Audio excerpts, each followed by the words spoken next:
We can hyperlink a Google Meet link into a Google Doc. What I'm going to do is go into my email, and using the Google Meet new meeting feature, I'm going to click on that to generate a unique meeting code. I'm going to hit the 2 rectangles to copy the Meet link, and then I'm going to go into Google Docs. I'm just going to type in doc.new. It's a quick shortcut, and it's going to open up a Google Doc. Okay, I'm going to title it HyperDoc so that it's saved. And then I'm going to click into my document, hit the insert link icon, hit Control V to copy and paste the Meet link.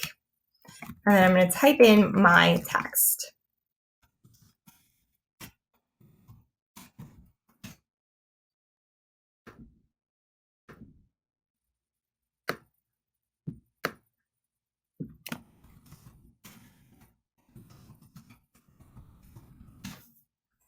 We can also open up a Google slide. I'm going to hit deck.new to open up a new presentation.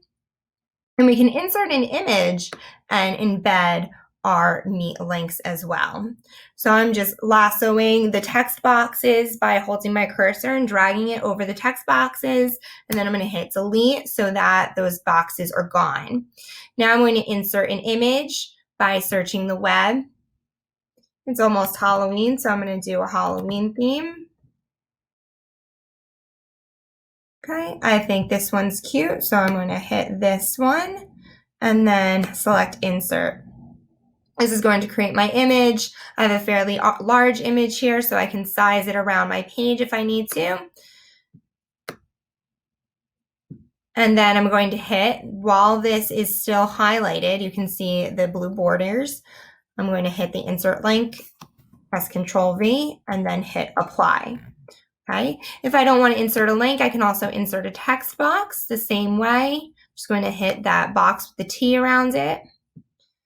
And then again, I can do insert link.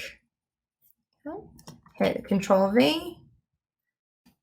I can write Google Meet and then hit apply. So those are 2 ways to insert a link into a Google slide and a Google Doc.